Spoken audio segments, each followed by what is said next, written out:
Senhoras e senhores, doutores e doutoras, mandaram para o jurídico. E aqui estamos novamente. Esse é o Manda para o Jurídico Podcast. Esse é um podcast que te juridica o juridiquês também, o único podcast jurídico que você consegue ouvir até o fim. Eu sou Rodrigo Ávila e hoje a mesa tá cheia e eu tô feliz demais por isso, porque só tem amigos. Pedro de Regina e Natália Dias, como vão? Tudo bem, graças a Deus. Sexta-feira ensolarada, com friozinho pra mim, um clima Clima perfeito. de montanha. Clima perfeito e com o nosso queridíssimo guia aqui hoje. Nath, como é que você tá? Só felicidade, gente. Como falou Pedro, sexta-feira, dia bonito no Rio de Janeiro, mesa com amigos e sócios. Melhor que isso, só se tivesse um espumante aqui na minha frente. Perfeito, perfeitamente. E, gente, o Pedro e a Natália já deram esse cheiro do que a gente vai tratar aqui. Eu acho que a gente pode fazer aqui até uma espécie de remissão, jurídica, do conceito jurídico de remissão, que no episódio 200 a gente falou sobre a educação tradicional, né, falando de USP, Faculdade de São Francisco, etc. E agora a gente vai tratar sobre os novos modelos educacionais que a gente vê hoje em dia dentro do universo jurídico. E para conversar sobre esse tema, a gente tem aqui um cara que não só é um especialista nesse assunto, mas também faz parte de uma linhagem sobre esse assunto também, né, Gui? Como é que você está, Guilherme Saraiva? E aí, cara? Obrigado. Fundador, estrategista educacional. Como é que você está, meu irmão? Fundador da LIP Educação. 16 anos já de educação. Nossa. Pois é. 16, a gente tá em 2026? Isso. 2009? 17. 17. Meu Deus. Essa conta Senhora. podia parar um pouquinho.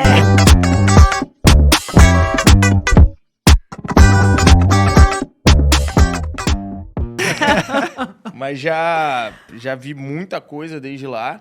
Em 2009 a gente estava começando ali a internet de banda larga, até hoje que a gente já está falando de IA na educação, então tem muita coisa legal para a gente falar, muita polêmica, né? Sim, muita coisa polêmica aí que a gente inclusive vai falar. Mas é bom que a gente viraliza, então é bom, vamos na gosto desses polêmica. assuntos e eu acho que foi legal, até porque o Gui trouxe essa sugestão de perfeita. temática. Então, eu acho que vai ser um tema bastante rico, porque ele deve ver isso à torta e à direita aí no mercado. Mas antes de a gente começar a nossa pauta aqui sobre o nosso papo, como o Gui também falou, tem muita coisa mudando a todo momento. E nós, advogados, também... Vocês, advogados, eu não sou mais, apesar de jurista. Minha OAB está suspensa, cancelada, né? Eu aprendi isso na OAB, inclusive, sabia? O Rodrigo, ele tem uma coisa que tem que levar pra terapia, porque todo episódio ele fala É isso. verdade. O Rodrigo, a gente que agora já eu posso entendeu culpar a coisa vocês. da autoafirmação, a gente Eu posso já culpar pegou. vocês, entendeu? Eu tenho esse direito agora.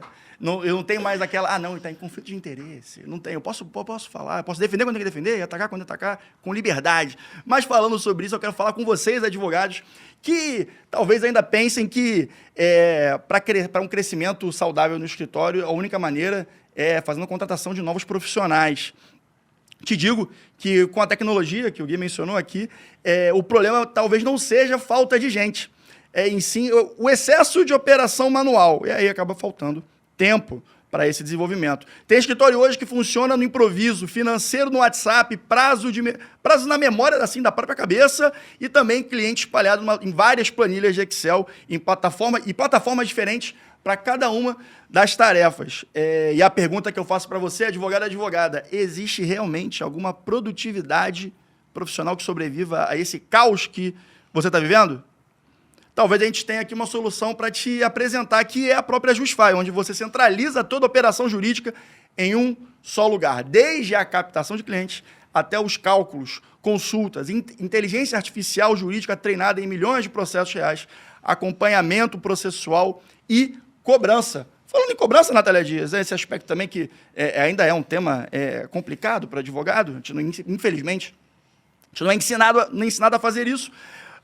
Você consegue gerar link de pagamento para os clientes parcelarem em até 12 vezes e você recebe esse valor em 30 dias úteis. Melhor de tudo, já fiz aqui a apresentação e tenho certeza que você gostou. E para melhorar, o primeiro mês é por apenas R$1. É um trial por R$1. Guilherme, eu te pergunto, o que você compra por R$1 hoje em dia? Literalmente nada. Pois é, meus amigos. Então, conheçam a Jusfy e entendam as soluções e como ela pode se encaixar e melhorar a sua rotina produtiva dentro do seu escritório de advocacia. Natália Dias? Certíssimo isso aí. Melhor do que isso, não tem. Então, só tem uma coisa melhor, que é o nosso prosseguimento do papo aqui, que a gente vai fazer com o Gui, cara. E, bom, são... Não, 17... calma aí. Diga. Isso você tem que botar o cupom MANDA, né? Perfeitamente. Ah, muito obrigado.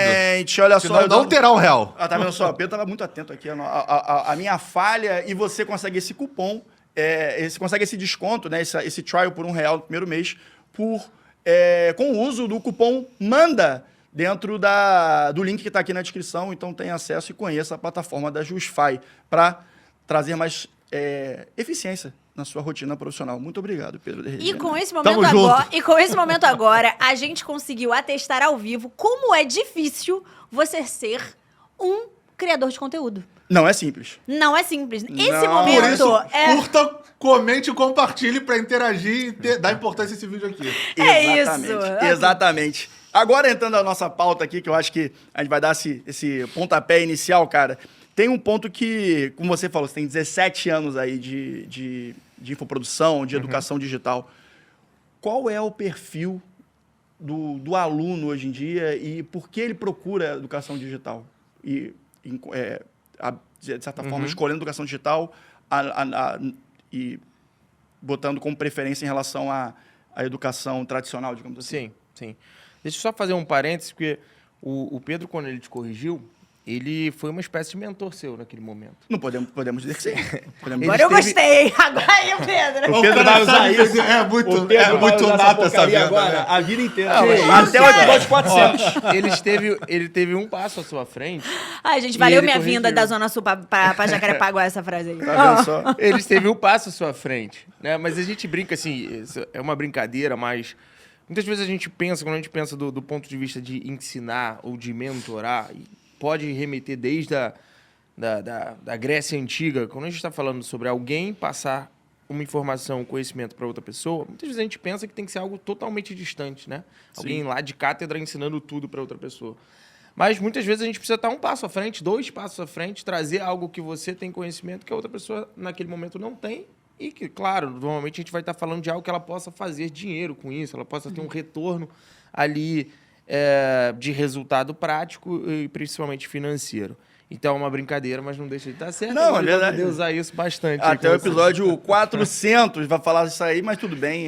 Eu falei que ele ia ser barrense em 2019 e ele tá vendo barrense agora em 26. Então, Ele vai falar assim, não, eu não sou mentor dele só nisso, né? Ele vai pegar várias coisas. pois é. Mas e aí, meu irmão? Vamos lá, O que você ensino vê aí jurídico.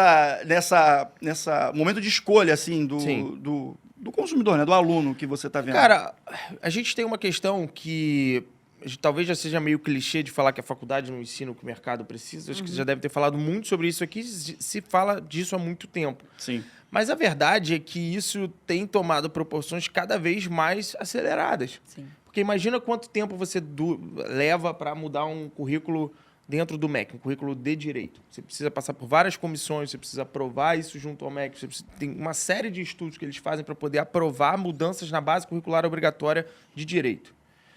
De um ano para cá, de 2025 para 2026, que é onde a gente está gravando, olha como a realidade prática do advogado mudou com a inteligência artificial. Sim. Mudou. E a gente consegue projetar daqui a um ano? Não consegue projetar. Então, é impossível a educação formal ela se adequar à realidade prática dos advogados. Simplesmente por esse lapso temporal. E a gente está vivendo uma era dentro do direito de uma hiperespecialização nesse sentido. Antes você tinha os advogados generalistas, era muito mais comum você conseguir ser um advogado generalista, até pela quantidade de informação disponível, etc. Hoje você tem um nível de informação disponível e conhecimento específico muito elevado. Então, você tem até bancas full service, você tem isso, mas você tem os advogados específicos, especialistas nos seus nichos. E cada vez mais esse aluno ele sai às vezes, da educação formal, seja da graduação ou até mesmo de uma pós-graduação, e ele fala, beleza, como é que eu encaro o mercado agora? Eu não sei fazer isso. Porque eu não tenho nenhuma noção de marketing e prospecção de clientes, eu não tenho noção nenhuma de precificação, nunca tive nenhuma aula de negociação, eu não sei se vocês tiveram, eu não tive na faculdade. Não. Eu fiz direito também aqui no Rio e eu não tive nenhuma aula de negociação.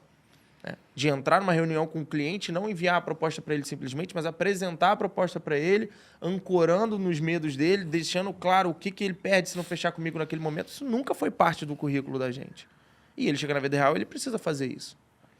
Então, fora o conhecimento técnico na prática, né? Como é que é despachar com o juiz pela primeira vez? O advogado recém-formado, o advogado que está mudando de área, ele sabe fazer isso? Então, todo esse leque de conhecimentos práticos da vida real que ele não tem lá e que ele entra agora e fala, caramba, o que eu faço? Ele vai buscar nessa educação de cursos livres, nessa educação geral. Perfeito. E o que você identifica hoje em dia como as maiores dores? Assim, você vai fazer um diagnóstico, um onboarding do claro. aluno ali. Cara, o que ele fala? O que ele está desesperado? Porque tem certos aspectos ali que tem pontos de desespero normal, Sim, né? sim. Ó, pela LIP, a gente já fez pesquisa com mais de 10 mil advogados. Cara, preocupação número 1, maior dor do advogado é a prospecção. Então, a prospecção no sentido especialmente digital. Esse advogado, ou ele trabalhava em alguma banca, ou ele ainda trabalha em alguma banca específica, ou ele começou a trabalhar sozinho e trabalhar por indicação. Veio o mundo do digital e ele se sentiu perdido, porque ele começou a perder potenciais clientes para advogados, às vezes mais novos, mas que dominam essas plataformas, e ele não sabe como se posicionar ali.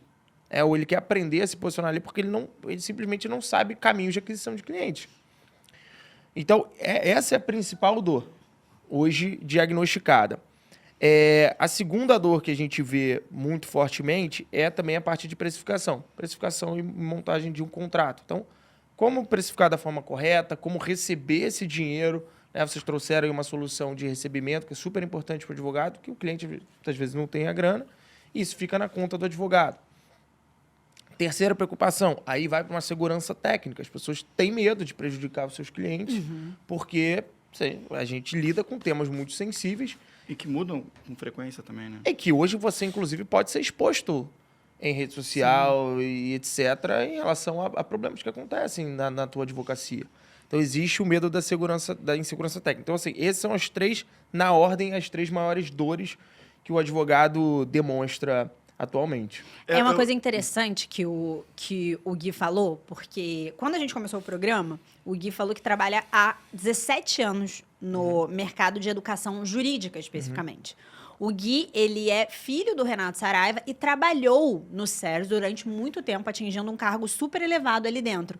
Para quem não é familiar, para quem é jovem, o SERS, ele era o líder de mercado quando a gente estava falando sobre educação jurídica. Perfeito. Seja especialização, uma pós, seja um preparatório para OAB, OAB. concurso. Isso.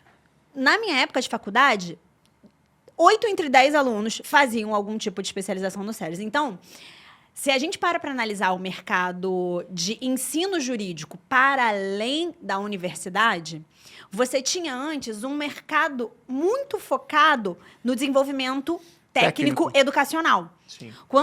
E assim, acho que o Gui, vou trazer para o Gui fazer essa análise cronológica, porque acho que não tem melhor jeito da gente entender o futuro do que estudando alguns movimentos do passado. Sim. Você tinha linhas específicas, diretrizes de desenvolvimento técnico. Você estudava direito constitucional, você estudava direito civil, você ia fazer uma pós, etc, etc. Agora, se você ouvir o discurso do Gui, quando ele mapeia as principais dores do advogado, nem em primeiro e nem em segundo lugar vem o aspecto técnico. Porque isso mudou completamente. Então, a gente vem numa onda de produtos educacionais, e aí a gente estava falando um pouco online, então vamos ficar nesse nicho online, que estão tentando sanar dores que são dores gerais, elas não são dores de nicho. Sim. Como é que ficou isso, Gui? Como é que você vê esse desenvolvimento cronológico de como era o produto e a venda nessa época do Sim, produto sim. educacional e como é que ele está sendo hoje?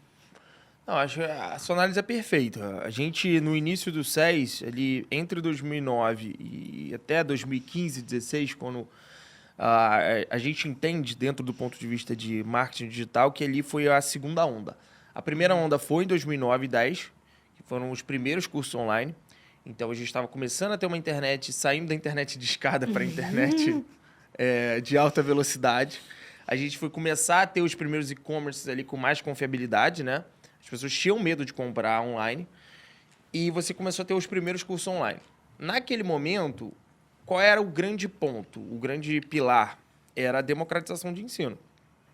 Então, era você levar conhecimento que não era super disposto na internet como hoje para essas pessoas que não podiam ter esse acesso. Ok, isso foi até Mais ou menos ali 16, 17, quando você entra numa era de marketing digital, quando nasceu o Érico Rocha, você tem um crescimento do marketing digital, você começa a ter uma migração de algo que era estritamente técnico, realmente trazer o conteúdo técnico que as pessoas não tinham acesso, para algo mais de negócio também. Mas o direito em si, eu diria que só depois de 2020, 2021, com a pandemia, que começou a ter uma lógica mais de negócio em si. Porque mesmo a parte técnica, Nath, é importante dizer, hoje a pessoa ela não procura a parte técnica do ponto de vista de acumular conhecimento. Ela procura a parte técnica com aplicação prática imediata.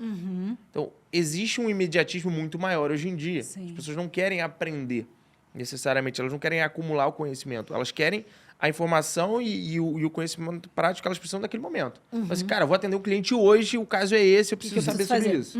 Sabe? Sim. Eu vou despachar com o juiz amanhã, meu caso é esse, eu preciso resolver isso. Eu não estou falando que isso é bom, mas estou falando que isso é a realidade do mercado. Então, é muito mais o conhecimento prático aplicado do que era antes, no sentido de, cara, eu vou estudar aqui para ter uma base, para fazer essa base, e a partir do momento que eu lidar com esses desafios, eu vou aplicar o que eu sei e, eventualmente, vou consultar, vou fazer algumas perguntas. Hoje, não. Assim, a distância entre a pessoa aprender e executar, ela está cada vez mais curta, sabe? Tu acha que isso pode ser... Deixa eu fazer Não, uma pergunta vai lá. pra você, Pedro.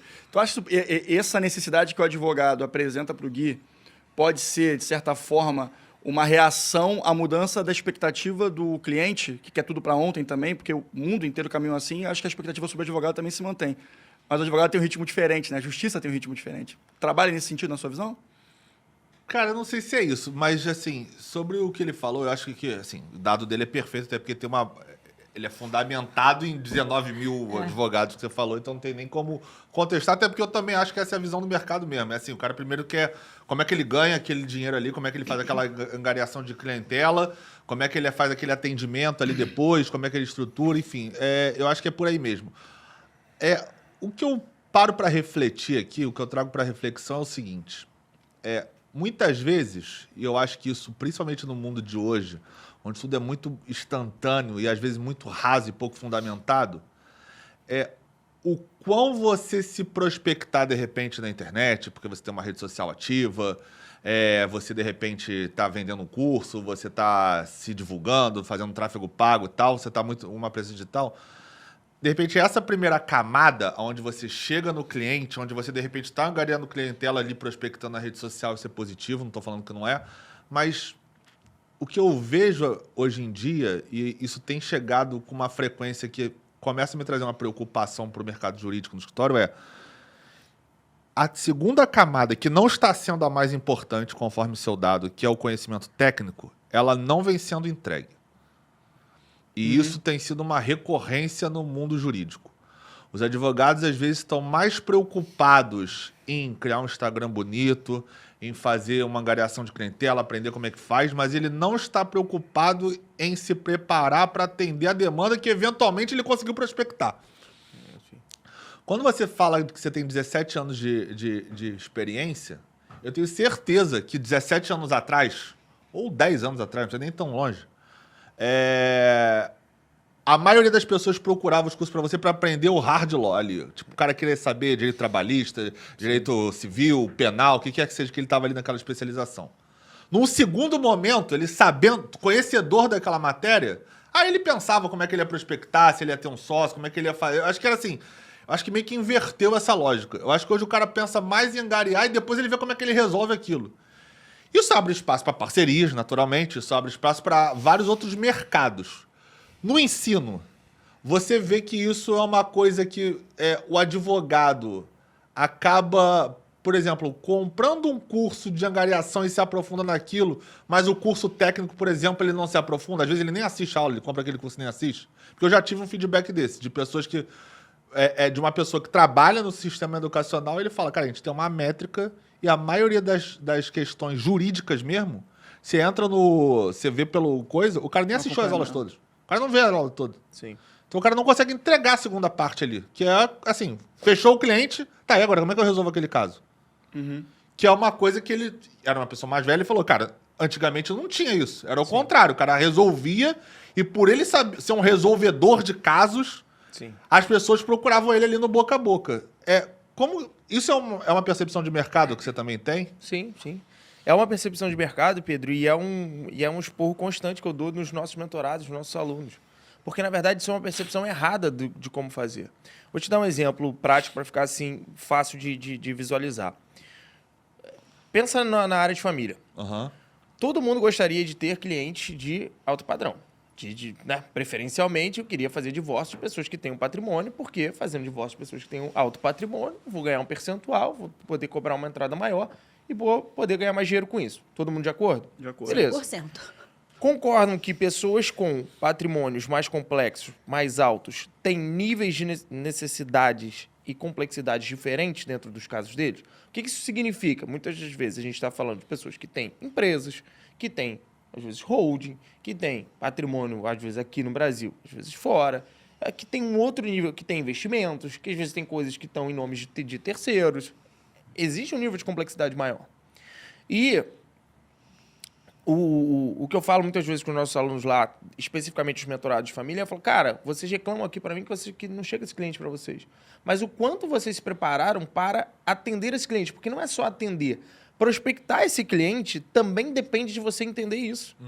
Porque todo o seu conteúdo que vai ser feito do ponto de vista de publicidade, ou do ponto de vista das suas redes sociais, ou fora das redes sociais, tem que estar conectado com isso. Sim. Eu conheço um advogado famoso que ele conversou comigo e disse, Guilherme, eu não vou falar o nome dele aqui, mas ele conversou comigo, cara, e ele é muito bem posicionado nessa parte, divórcio de alta renda. Ele falou, Guilherme, eu falo sobre investimentos em muitos momentos no meu perfil, não porque é algo que eu quero, ou porque é algo que eu super domino, mas é porque eu sei que isso é importante para o meu potencial falando a cliente. língua, né? Então, essa visão de não conhecer ou deixar a técnica para depois é uma visão equivocada e que faz o potencial advogado perder oportunidades. Porque, cara, não adianta você a sorte passar e você não está preparado para fazer isso. Porque, cara, o cliente, ele percebe na sua conversa, ele percebe na sua negociação. Sim. Então não adianta o cara pegar... Desculpa, é só o caso real. Pegar um divórcio de 100, 150, 200 mil e o advogado não tem nenhum CNPJ. Sim. Isso é super comum. Super comum. Principalmente o cliente de alta renda. Porque o cliente de alta renda, como você está falando, por exemplo, um family office, que você tem ali uma estrutura empresarial, de repente uma holding, alguma coisa nesse sentido, uma estrutura jurídica, societária montada, esse cara já teve contatos com advogados, ele não vai só consultar você, ele tem um advogado pro tributário dele, ele tem um advogado pro societário dele. Então, assim, ele não vai chegar cru na reunião, Não. diferente de um cara, sei lá, o cara, começo de vida, não tem uma família rica, não tem dinheiro muito, tá construindo ali a vida dele. Cara, provavelmente vai ser o único advogado que ele chegou, ele não teve uma boa instrução jurídica antes. Então, assim, ele não tem muito como debater e até fazer o filtro se você vai saber assessorá-lo naquele momento. Quando você trata desses family offices grandes, quando você trata de pessoas que realmente têm patrimônio e estrutura jurídica, o cara já teve contato. Sim. Então, se você chegar numa reunião despreparado, o cara na hora identifica que você não tem conhecimento para fazer aquilo para ele. Sim. Na hora você está descartado.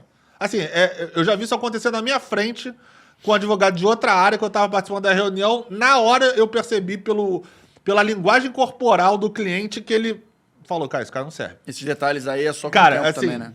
É na hora. Porque o cara tá acostumado, ele tem empresa, a empresa dele tem advogado, às vezes tem às vezes pra uma empresa grande tem uma diretoria jurídica, um gerente jurídico, tem uma empresa mega estruturada, o cara vai saber, ele tem o conhecimento, não técnico jurídico, mas ele tem o conhecimento da vivência profissional empresarial dele, que dá a ele o estofo para ele entender se quem ele vai contratar tem a capacidade de atender aquela demanda dele. Por isso que eu bato na tecla que é importante a angariação, é importante a prospecção. Tudo isso que ele falou é importantíssimo. Não estou dizendo que não é e nem que é menos importante. É importante também. Mas se você não tiver o conhecimento técnico, você vai perder esse cliente em algum momento. Porque ele Eu vai acho que sentir a necessidade. Um ponto muito importante que ele é intrínseco ao nosso tema, que é o empreendedorismo jurídico na educação. O Gui, ele é sócio de uma empresa super relevante no mercado que faz lançamento de produtos jurídicos. É sobre um certo nível de charlatanismo que existe no mercado. E é até um termo pejorativo falar charlatanismo, mas eu acho que ele é o termo correto para ser empregado. Eu também acho. Porque eu acho que no cenário democratização que a internet permite, você permite que profissionais que sejam muito bons de marketing, muito bons de comunicação, muito bons de posicionamento, vendam um produto que eles não têm o menor know-how. Vou dar um exemplo específico. Vendam um curso sobre planejamento patrimonial para famílias de altas rendas, então planejamentos patrimoniais de famílias que incluam 50 milhões em patrimônio, sendo que ele nunca fez isso na vida dele. Ele nunca tenho meu teve... amigo aqui nesse caso, hein? Sendo que ele nunca teve um cliente nesse cenário. Então, eu acho que, assim, é muito importante, isso me preocupa muito, uma sensibilidade no mercado de profissionais que se coloquem como mentores, como pessoas que já passaram por aquilo. E como o Gui falou muito bem, não necessariamente, gente, o mentor, ele tem que ser o Alexandre Bertoldi, o chairman do Pinheiro Neto. O mentor, ele pode ser um cara que fundou um escritório médio, mas porque ele vai estar um pouco à sua frente, porque você é um advogado E recém-formado. tá mais próximo, né? Tá com a temperatura do momento ali também, isso né? não é um problema. Ele Isso tem não, vivência. isso não tem nada a ver com charlatanismo, muito Não. pelo contrário. Isso tem a ver com uma sinergia daquilo que você precisa e a pessoa que vai estar mais próxima da sua necessidade. Agora, outra coisa é a gente comprar um produto que pressupõe ensino de alguém que nunca passou por aquilo. E eu acho isso muito delicado no mercado. Outro dia eu brinquei até num post do LinkedIn de um amigo nosso, do Guilherme Totti, que falava um pouco sobre isso, um pouco sobre profissionais que vendem determinadas autoridades de assuntos que eles não têm a menor autoridade. Eu até brinquei, eu falei, Gui, me lembra muito um ditado. Todo dia sai de casa um malandro e um otário. E quando eles se encontram, normalmente dá negócio. Gui, como você que está muitos anos lidando com profissionais com muita credibilidade, como é que você acha que o público pode ter a sensibilidade de perceber? Eu acho que esse cara aqui é meio charlatão. Ele está querendo me vender um conhecimento que ele não tem. Tem um protocolo para poder identificar esse cara? Eu queria saber primeiro, na verdade, antes, como você identifica. É. Como é que a pessoa te procura e você fala, esse serve, esse não serve. Esse é midiático, mas é ruim. Esse não é midiático, mas é bom, por exemplo. Não, beleza. Vamos lá. Vamos partir pela pergunta do Pedro primeiro. Dentro da Alip, que é a nossa empresa de lançamentos, a gente tem alguns experts advogados, não são muitos, e todos eles têm uma característica comum. Eles têm um escritório ativo, com pessoas trabalhando para eles, com casos reais, com faturamento específico ali, que já é um faturamento relevante, com casos concretos. Então, por exemplo, a Jerusa, que é a nossa expert de consultoria e planejamento previdenciário, ela tem clientes em mais de 100 países, a gente vê ela fechando contratos todos os dias, a gente sabe da expertise dela naquele sentido, do que ela pode passar para os alunos. Todos os nossos experts passam por essa curadoria do sentido de terem um escritório. Então, assim, quem é só, por exemplo, só professor, e não é algo pejorativo, mas, cara, o cara é exclusivamente professor, para esse tipo de ensino jurídico, não é o adequado para a gente. Tá? Ele pode ser em outras áreas, tá, gente? Consultoria, faculdade, etc. Tem os caminhos para isso. A gente tem ótimos professores que não necessariamente estão na prática, às vezes são acadêmicos, porque ele pode ser um pesquisador do direito. Claro. A gente não tem muito costume de falar isso no direito, mas em outras áreas é muito comum. Você tem pesquisadores, eles são super importantes. É o cara que é acadêmico mesmo. É o cara que é acadêmico. E a experiência dele acadêmica de dados, às vezes, ela contradiz o nosso empirismo. E tá tudo bem. Isso. Mas para treinamento de advogados, ele precisa ter essa experiência prática, precisa ter casos reais.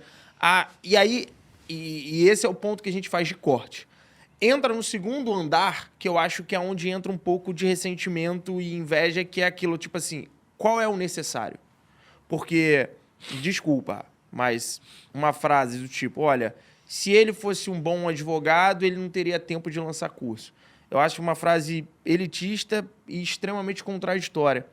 Porque, bom, se todos... É óbvio que a advocacia toma muito tempo. Vocês que têm um escritório, vocês sabem o quanto uma alta advocacia toma tempo.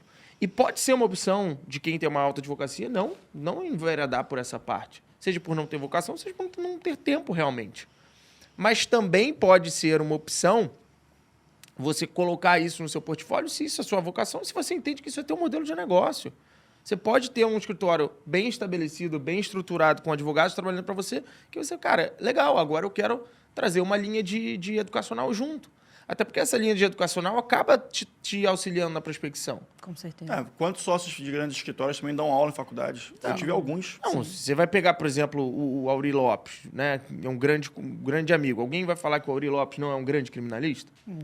É um absurdo de criminalista que está em vários casos midiáticos, está sempre presente, tem doutrina aí. Ele tem vários livros, dá aula em várias faculdades. Recentemente estava viajando agora ao Brasil, ministrando curso para advogados. Alguém vai falar que ele, se a advocacia dele fosse boa o suficiente, ele não teria curso? Aliás, a sustentação oral dele sobre a questão da fé pública não ser algo absoluto foi sensacional. Não sei se você viu isso, mas, cara... Não, ele brilhante. Mas ele é brilhante. O Auri Lopes, ele era um cara que a gente estudava quando estava na faculdade. Eu tive aula com o Chico Henrique, pô. Ele era referência na faculdade. Eu trouxe um caso extremo para mostrar que, assim, gente, não tem esse extremismo. Sim. Então entra, Pedro, aquilo. Você me falou, olha, não adianta a pessoa só olhar para a prospecção. E, de fato, não adianta. Também não adianta aquele caso, a pessoa que é extremamente técnica. Poxa, Guilherme, eu tenho mestrado, eu fui para fora estudar, fiz um mestrado lá em Portugal, voltei, e, cara, o mercado me absorve. Cara, o mercado mudou. É verdade, concordo. Se você não entender que, assim, ou você vai prospectar, ou você vai trabalhar para alguém que prospecta, não adianta você ficar chorando. Porque eu acho que existe... Com certeza. Só para a gente separar isso, existe, a gente vai entrar agora nas próximas perguntas nessa questão do charlatanismo, mas existe também, às vezes, uma espécie de ressentimento com quem aparece um pouco mais. Ousou se expor. Ousou se expor. E, cara, isso não é só no mercado jurídico. Você acha que no mercado médico quem mais aparece é necessariamente o melhor cirurgião? O cara que mais tem seguidor no Instagram é o melhor cirurgião? Se você for perguntar pro médico, obviamente que ele vai falar, cara, não, tem um cara ali que é um senhorzinho lá que ninguém conhece, que não tem nem... Cara, o cara não tem nem iPhone e é o melhor cara. Isso vai acontecer em qualquer profissão. Entendeu? E aí o filtro... Vamos lá. A gente faz o nosso filtro, mas no final do dia o mercado precisa fazer o seu próprio filtro e acaba fazendo do ponto de vista assim, quando não há entrega efetiva, isso vai reverberando. Então, você acha que o próprio profissional, que ele está vendendo um produto que ele não tem know-how suficiente, ele não se mantém muito tempo no mercado. Ele, em algum momento, vai entrando atrás na fila porque os próprios alunos vão entendendo que ele não tem a qualificação e que ele não entrega aquilo que ele promete. Se o aluno não tem, porque o aluno que busca o infoproduto, o profissional que busca o infoproduto, ele está buscando por um motivo de transformar aquilo em resultado para ele. Se aquele resultado não vem, ele não faz a indicação. Se ele não faz a indicação, você já tem uma rede menor. E ele também acaba até atuando contra, né? Nas redes sociais e tudo mais. Ele vai trazer isso publicamente. Então, isso tende a equilibrar as coisas. É rápido? É correto? É super certinho? Não é, porque também tem grana envolvida, tem investimento de tráfego que a pessoa faz para continuar aparecendo. Falar que o mercado se autorregula perfeitamente também não é verdade. Não é verdade. Mas a tendência é as pessoas irem visualizando, testando e fazendo e vendo que aquilo não para de pé. Esse negócio do charlatanismo que a Nath trouxe, eu tenho 3 exemplos práticos que aconteceram comigo no meu escritório. Um é mais ou menos o que a Nath falou, uma pessoa que diz que vai... Planejamento patrimonial. Esse é um clássico, porque ele rende muito. Esse clássico, ele rende muito. Quando você fala de planejamento patrimonial, é uma coisa que a pessoa quer fazer, porque você tem um retorno financeiro razoável. E aí é muito fácil você fingir que você sabe do assunto. Isso tem muito no mercado. É um tema que, como eu trabalho nisso há muitos anos, o que eu vi, principalmente de 5 anos pra cá, assim, depois da pandemia, cara, absurdo a quantidade de gente que começou a pipocar dizendo que é especialista, pessoas de renome, que eu já falei aqui em alguns episódios, que é o meu bingo, que eu brinco. Cara, autor de livro tal, que eu tenho gravado em aula dele de direito sucessório, ele falando que planejamento patrimonial é coisa de sonegador, e hoje em dia ele vende curso de planejamento dizendo que ele faz isso há 20 anos e é mentira, porque tá gravado. Se eu fosse filho da puta, eu botava aquilo ali na internet e acabava com a carreira dele. Mas enfim, não é o caso. Eu tive um caso recente no escritório de uma pessoa de responsabilidade civil médica, por erro médico, que entrou procurou advogado no Instagram. O Instagram da advogada era coisa... Cara, eu entrei por curiosidade. Super bem montado, engajado. Com certeza tráfego pago, vários vídeos. Eu nunca tinha ouvido falar naquela advogada. Mas assim, vídeos com milhões de visualizações. Eu falei, caraca, realmente estragou. Eu falei, cara, a mulher, assim... Peguei o processo para ler, que ela pediu pra gente dar uma analisada no caso dela para ver se tinha alguma solução. Cara, assim, perda de prazo, erro técnico crasso, assim. Ou seja, volta naquilo que a gente falou. conseguiu estruturar bem uma projeção, mas não consegue entregar o resultado. E isso o mercado cobra lá na frente, porque essa propaganda negativa a pessoa começa a ter. Sim. Essa mulher teve esse problema, ela vai falar para outro que vai falar, e assim a imagem, a credibilidade daquela profissional vai sendo escoada. E o terceiro caso, agora eu me perdi, eu não me lembro. Não, mas não... Mas eu acho que é por aí. Já dá pra ilustrar bastante, assim. Lembrei. Lembrou? É um professor... Lembrei. Professor também famoso de venda de curso só. Ele só vende curso. A gente contratou um advogado pro escritório e esse advogado falava que trabalhava com esse professor e falou, cara, não sabe nada. Tipo assim, ele vende pra caralho, o cara é uma máquina de venda, mas ele chega depois pra gente, tem uma equipe inteira que faz as coisas pra ele. Ele mesmo no jurídico não faz nada. Mas ele é bom pra caralho na oratória. Esse ponto que o Pedro traz, que seria o contraponto aos muitos bons profissionais que existem na internet, ele é um ponto interessante porque é como se ele referendasse essa tese de que a pessoa do profissional jurídico, fazendo o recorte que a gente tem aqui, que está vendendo um curso educacional na internet, ele é um charlatão. Porque, em algum momento do mercado, isso era uma máxima um pouco mais analisada, principalmente para quem era do mercado e não estava nessa posição de holofote. Mas a minha sensibilidade, levando em consideração até a nossa vivência do Manda para o Jurídico, infoprodução, relação com infoprodutores, a minha noção é que hoje em dia isso está se dirimindo absolutamente. Eu acho que ninguém mais, ou muito poucas pessoas, olhem alguém que se projeta na internet, que inclusive vende mentoria e que inclusive vende cursos, etc. E fala, eu acho que esse cara já não é tão bom. Não obstante, existam essas pessoas que poderiam eventualmente comprovar essa lógica de, se o cara tá vendendo o curso, é porque ele não é bom. Eu acho que isso tá mudando muito, porque, assim, o mercado da Economy Creator, ele cresce de uma forma tão avassaladora que hoje em dia, se você é um bom profissional, eu acho que você reflete, por que eu vou ficar fora dessa situação? Outro dia eu vi uma coisa que eu achei interessantíssima. Parece que não tem nada a ver, mas tem absolutamente tudo a ver. A Fernanda Torres criou um TikTok. Eu acho que isso é muito. A Fernanda Montenegro. Mas a Fernanda Torres. Fernanda Torres é a filha da Fernanda Montenegro. Não, é que eu vi a Fernanda Montenegro também. Então, ou seja, a Fernanda Torres e a Fernanda Montenegro criaram um TikTok. Eu vi a Fernanda Montenegro, que é uma atriz. É a Fernanda Montenegro, né, gente? Nomeada ao Oscar, então ela não é só nacionalmente reconhecida, ela é internacionalmente reconhecida. Ela criou um TikTok. Isso é muito relevante. Então, eu acho que esse momento em que existia uma dúvida sobre a qualificação do profissional, e na verdade não era uma dúvida, acho que em algum momento era quase que um pressuposto, né? Pô, esse cara, blogueirinho, vendedor de curso. Isso caiu, eu acho que isso mudou. Mas eu queria saber o que você acha, Gui. Qual é a sua sensibilidade pra isso? Ainda chamam o Cris Sobral de blogueirinho ou já acabou isso também? O Cris tem cara que se alguém chama ele de blogueirinho, eu acho Pelo que ele... amor de Deus, né? Eu acho que ele ia falar, imagina, Não, muito. O Cris já tá... Não, eu acho que... Vamos lá. Primeiro, a gente tem que dividir em 2 grupos, tá? As pessoas. Por quê?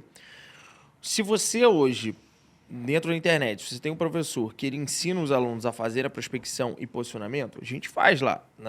Nas mentorias, cara, eu já fiz análise de mais de 1000 perfis de advogados. Eu auxilio eles a construírem perfis que têm mais potencial de serem mais atraentes. Mais atraentes. Sim. Então, você tem esses profissionais que, às vezes, vão conseguir alguma viralização, né? Semana passada teve uma aluna nossa de saúde que conseguiu um Reels que atingiu 1.200.000 pessoas. Caramba. Em poucos dias. Mas é um Reels que ela está fazendo um react. Aquilo não elevou necessariamente a autoridade dela para o outro patamar, etc. Está levando a visibilidade. Sim. Então você tem os profissionais que são os resultantes disso, que são os alunos. E às vezes você vai encontrar um profissional, poxa, tem um profissional do outro lado, tem um advogado do outro lado, que eu vi que o perfil dele é grande. Mas não necessariamente ele é um professor. Às vezes ele é um aluno que entendeu ali a lógica do jogo, acertou os ponteiros no jogo da prospecção. Mas o que eu vejo muito acontecer é que às vezes ele acerta o jogo da prospecção, mas como o Pedro falou, a cozinha ainda está toda zoada.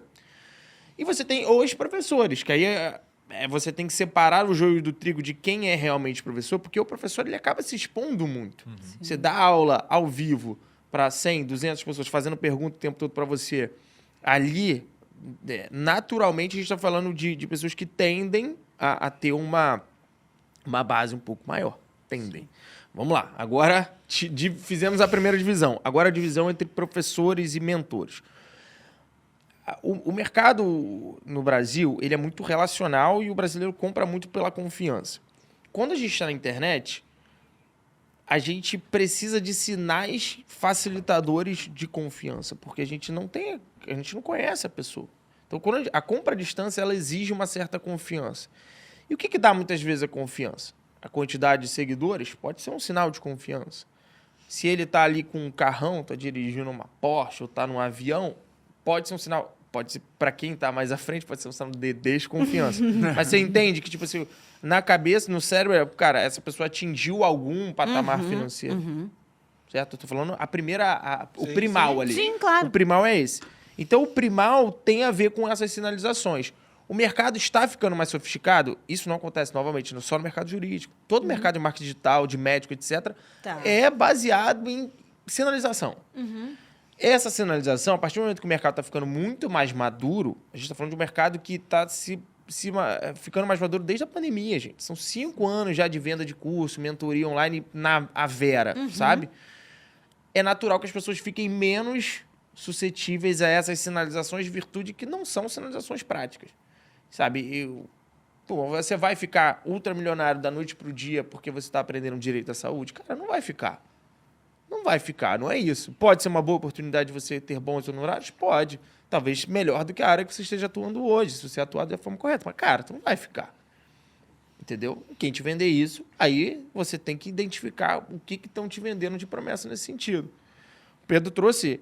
Tem áreas e tem nichos que prometem talvez isso mais, né? Porque você tem honorários maiores. Sim. Que planejamento e tal. Isso aqui é mais complexo de fazer. Então... A minha visão é que o mercado está ficando um pouco mais maduro nesse sentido, que as pessoas estão ficando... Até porque todo mundo já foi contatado pelo menos 1, 2, 3 mentores, você já recebeu propaganda. Eu conheço mentores que têm a base... Acaba tendo uma base inteira de advogados no Brasil, já fizeram propaganda para todos os advogados do Brasil de alguma maneira. Sim. Então todo mundo já foi exposto a curso nessa maneira. Ele alcançou o mercado inteiro, né? Já alcançou o mercado inteiro, Então todo mundo Isso é uma loucura, né? todo advogado já foi exposto a alguma publicidade de curso ou mentoria nesses últimos anos. Sim. Então, naturalmente, o mercado tende a ficar um pouco mais maduro. Mas aí a gente pode falar depois de uma mudança do mercado aí que tem acontecido nesses últimos tempos. Não, já acho que você já pode, inclusive, falar isso, né? Porque, puxando aqui o paralelo que Paralelo não, o histórico que a Nath trouxe, né? De SERS até agora, a gente vê que antigamente as coisas eram muito mais de prateleira, talvez, assim, né? Curso preparatório OAB, vou lá, compro, acabou. Né? Sim. Hoje, o modelo que você gere hoje em dia é bem mais complexo, né? Onde tem contato diário, rotineiro no mínimo, né? Toda semana estão se falando pelo menos, mentorias, oficinas de produção de conteúdo, também a parte do hard skill também, né? Vamos supor, uma jurisprudência nova a ser estudada e dissecada dentro de uma sala de aula. Você consegue me identificar em que momento o advogado falou, cara, eu preciso mais do que um curso, digamos assim, engessado, né? De prateleira, que é prateleira, gravado, vou lá, absorvo o conteúdo e vou embora. Em que momento aconteceu essa virada de chave? Cara, eu acho que a grande virada de chave é a inteligência artificial, porque você teve um crescimento de informação disponível na internet, mais acessível, e com a IA isso saiu de informação e se tornou ação, se tornou um resultado concreto, né? Teve um estudo agora que saiu, acho que há 2 semanas, eu vi o Eric postando sobre ele, que, cara, a quantidade de ações de advogados feitas de maneira automática nos Estados Unidos passou ali para 50 e poucos % com inteligência artificial. Então, você passou de uma era da informação para uma era do conhecimento muito mais abundante. Quando você tem um conhecimento mais abundante, você tem, inclusive, ferramentas de ação mais abundantes, o que você passava de conhecimento, ele deixa de ser tão relevante e você passa muito mais a ser um curador daquelas informações. Hoje o aluno te procura também para saber o que ele não tem que ver, aonde ele não tem que se distrair, o que ele tem que focar propriamente dito. e você pegar na mão dele para transformar aquele conhecimento em conhecimento prático. É por isso que eu acho que entendo que a gente está vivendo uma era das mentorias, muito mais do que a era dos cursos, porque aí sim você está olhando e falando de um aprendizado contínuo, um aprendizado junto, em que você traz os casos concretos, você consegue tangibilizar os problemas e o ensinamento muito mais do que quando era só aquilo gravado. E as pessoas não têm mais paciência nenhuma para assistir coisa gravada. Mal coisa ao vivo já tem paciência. Quanto mais tempo e paciência para assistir as coisas gravadas. Tá tudo muito mais instantâneo, sabe? Cara, isso que você falou, Gui, que a gente está vivendo mais a era das mentorias do que a era dos cursos propriamente, eu concordo 1000% com você. E isso me leva a uma reflexão que, no momento atual, ela é um paradoxo. E é algo que eu reflito muito na minha vida, no meu exercício profissional. A profissão do advogado, a forma do exercício da profissão do advogado, ela está mudando de forma tão radical que eu ouso dizer que a gente vai praticar um direito diferente, uma lógica diferente, uma forma diferente de trabalhar. E essa forma diferente de trabalhar, ela inclui num desses pressupostos em que a inteligência artificial ela é um tipo de tecnologia muito sinérgica com burocracia. Ela é muito sinérgica. Sim. E qual é a grande questão disso? Se você tem uma tecnologia que se tornou uma tecnologia democrática utilizada em tudo, que é muito sinérgica com o trabalho que um profissional faz, esse profissional vai ter que fazer esse trabalho de uma forma diferente. Então, por exemplo, se antes eu precisava entrar com uma ação contra uma construtora e isso me demandava muito tempo, muita energia para pesquisar precedente, para pesquisar o embasamento técnico-jurídico, hoje em dia eu faço isso muito rápido. Talvez em meia hora um profissional com mínimo letramento na matéria consiga fazer. Então, o desenvolvimento da hard skill, ele está mudando e ele está ficando completamente relegado, como a gente já falou aqui em vários momentos na mesa.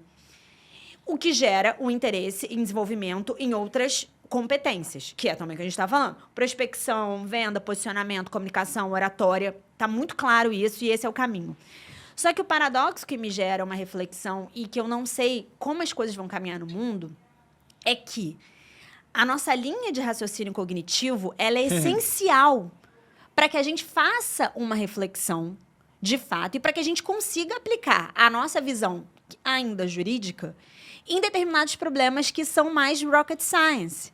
Porque, e aí você cria um problema, porque você não precisa mais, e de fato quase não precisa mais, se aprofundar tanto em conteúdos técnicos, porque você tem hoje, mais uma vez, uma tecnologia muito sinérgica com burocracia, que é o que o profissional jurídico faz em alguma parte do seu tempo, ao mesmo tempo que você se desenvolver cognitivamente, você estudar as matérias, você conseguir entender fundamentos, elas vão ser essenciais para que você tenha senso crítico. Então, a gente está num momento muito complexo que eu não sei aonde é exatamente que ele vai dar. Principalmente para profissões como a do direito, entende? Sim. Um médico é diferente, a forma como ele exerce a profissão dele. Um engenheiro é diferente, a forma como ele exerce. Agora, essas profissões que a gente chama de white collars, uma vez o Mustafa Sulamei, que ele é o atual presidente da Microsoft AI, ele no final do ano passado, ou início desse ano, ele fez um vídeo em que ele dizia, olha, a realidade é essa, a inteligência artificial ela vai realizar todos os trabalhos, e ele usa esse termo de white collars. Qual é? Advogados, contadores, ele cita. E eu concordo integralmente com ele, eu não vou brigar com ele, eu sei que a realidade é essa. Mas o que me preocupa para esses profissionais, e para nós profissionais que operam a lei e como a gente consegue reger as coisas em sociedade, o que me preocupa é que o fato da gente não estudar e não se aprofundar faz com que a gente objetivamente emburreça, e ao emburrecer a gente não vai conseguir operar nem essas máquinas. Então a gente está entrando num ciclo que talvez pra gente, profissional um pouco mais velho, não é ruim, mas não é péssimo, porque a gente desenvolveu a nossa forma de pensar num cenário antigo, mas pro cara que tá entrando agora no mercado, pro cara de 24 anos, 25 que tá entrando agora no mercado, eu não sei aonde você vai chegar. Você entende o meu ponto? Sim. Eu acho que ninguém sabe. Na verdade, eu acho que ninguém tem essa resposta. Eu acho que nem na medicina, acho que tudo... assim, eu tenho uma mentorada que ela é defensora. Ela fala, Guilherme, hoje a pessoa chega lá pra mim e fala, olha, eu já fiz a petição aqui na IA, eu só vim pra você assinar, pra senhora assinar. Então, caramba, isso tem acontecido toda semana. Então, assim como a pessoa chega no médico hoje e fala, cara, então, o meu diagnóstico do ChatGPT foi esse aqui. Você pode olhar e ver se é isso mesmo? Eu acho que, como sempre, cara, o meio vai ser esmagado, Como é que tá Nessas o mudanças aluno que tecnologia. chega, assim, de novo, no onboarding? Como é que tá a maturidade em inteligência artificial e novas tecnologias naquele momento ali? Cara, é porque você tem alunos que são de mais idade, que estão buscando se reposicionar, e esses normalmente têm um pouco mais de dificuldade de fazer a simbiose. Porque eu acho que o grande ponto é você fazer a simbiose do seu processo da advocacia com as inteligências disponíveis, com os softwares disponíveis. O que é fazer simbiose? Cara, você sair ali, uma coisa é você chegar e perguntar para o ChatGPT uma coisa. Outra coisa é você ter todo o teu processo, por exemplo, fazer hoje a possibilidade de você fazer uma reunião com o cliente gravada, transcrita, que com softwares que já analisam, inclusive, a parte de perfil comportamental, os picos de emoção do cliente ali naquele momento. Isso aí já sai para uma skill que cria a proposta dentro do teu formato. Tem um software que faz isso? Tem software que faz isso. Então, tá dentro do teu formato. Pode falar? Eu achei interessante. Não, conheço. tem um software que é um software proprietário, que um colega nosso utiliza. Depois eu vou pegar o nome deles para passar para vocês. Que ele está fazendo isso, em formato de essa avaliação. Entendi. Mas, ainda que você não faça, tipo assim, análise emocional... Cara, a IA consegue entender os pontos que foram mais críticos para o cliente naquele momento que você perguntou. Dali já sai para uma skill com a tua proposta validada com todos os pontos que você criou de interjeição.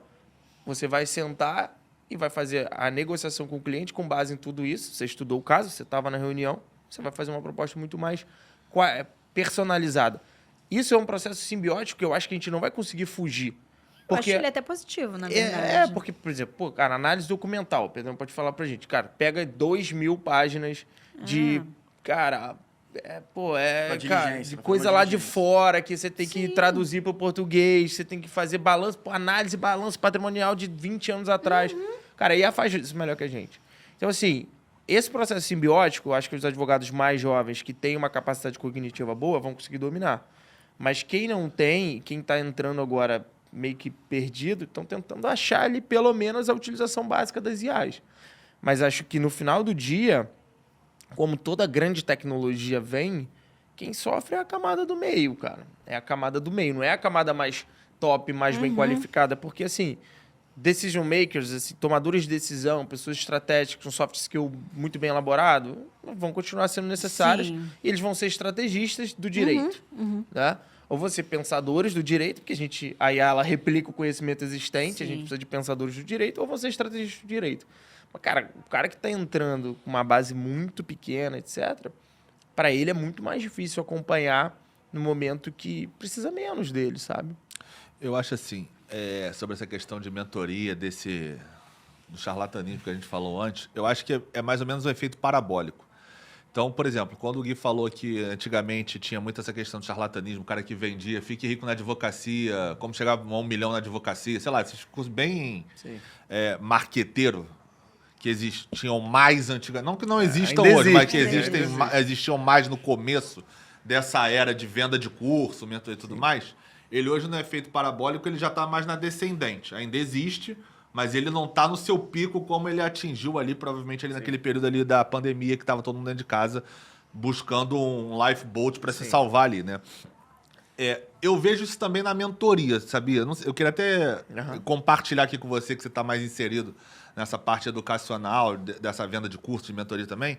Mas eu também enxergo na mentoria, coach, mentoria, vou generalizar mesmo, tá? Esse grupo, como também passando por um efeito parabólico. Porque primeiro você teve a onda do fique rico em uma semana, agora você tem a onda do, cara, eu sou um expert, senta comigo meia hora que tu vai aprender direito como tu nunca aprendeu em 30 anos. Eu acho que tudo isso também tem um efeito parabólico. Não que toda mentoria ou coach seja charlatanismo, não acho. Eu acho que tem pessoas boas outra vez. Você tem que fazer uma pesquisa de mercado, você tem que pegar uma validação. O que de fato esse cara fez? Tentar pegar ali uma referência prática e não marqueteira de rede social. No background, né? Fazer um estudo mesmo. Você vai contratar esse cara? Que Deixa eu estudar pra fizeste? ver o que esse cara de fato Que fez, fizeste entendeu? da vida? Quais são as validações de mercado que ele tem? Não validação de tráfego pago, fala validação pessoal ali, profissional. Então, você fazendo o mínimo, que é pra você, no final do dia ele vai estar te assessorando, E vai é o teu estar te dinheiro. mentorando, é teu dinheiro. Pra você não rasgar o teu dinheiro, você deveria fazer isso.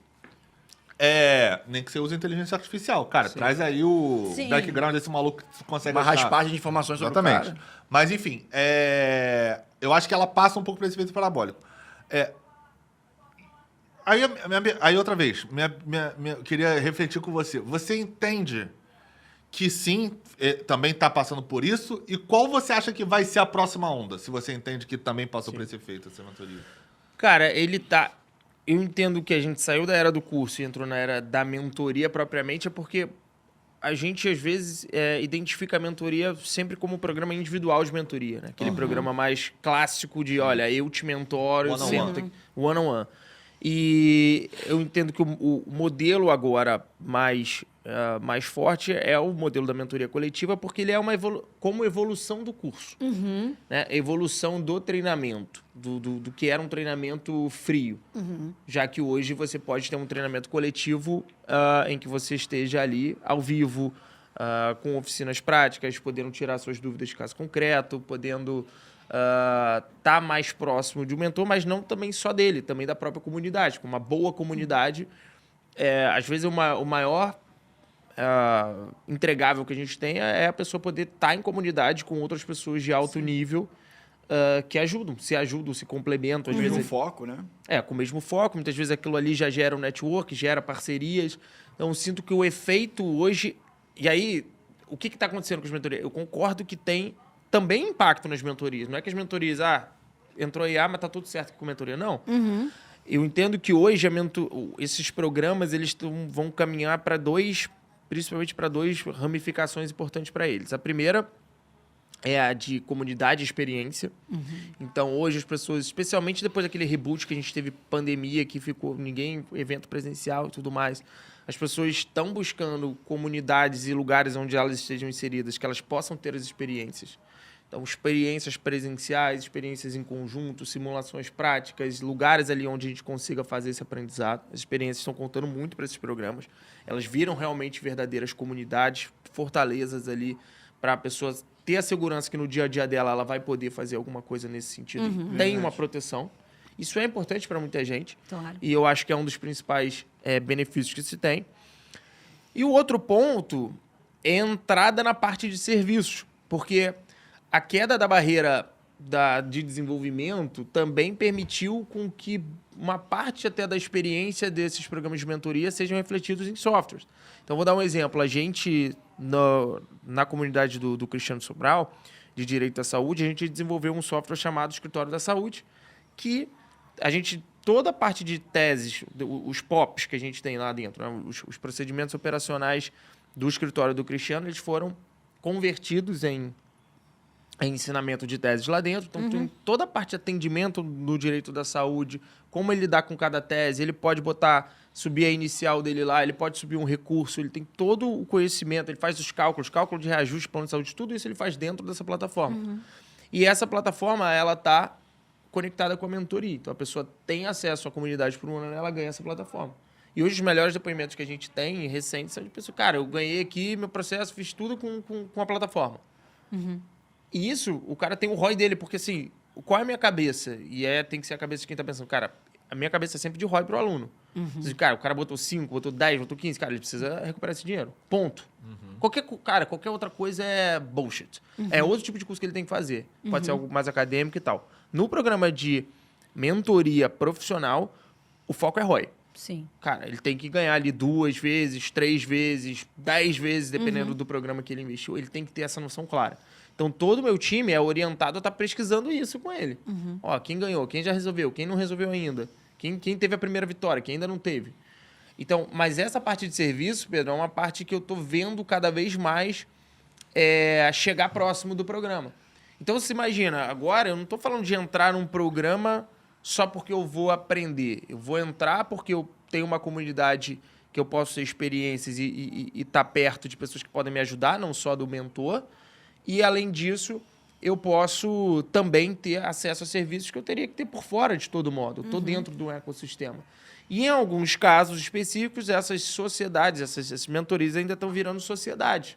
Elas viram um caminho também de você encontrar sócios para situações específicas. Eu conheço programas de mentoria que viraram ali, que tem um fundo de investimento por trás e que estão compartilhando a parte de clientes, por exemplo. Eu vejo muito também, eu estou alinhado com essa sua visão de que a terceira onda, vamos dizer assim, dessa questão de prospecção na internet é, de fato, as comunidades.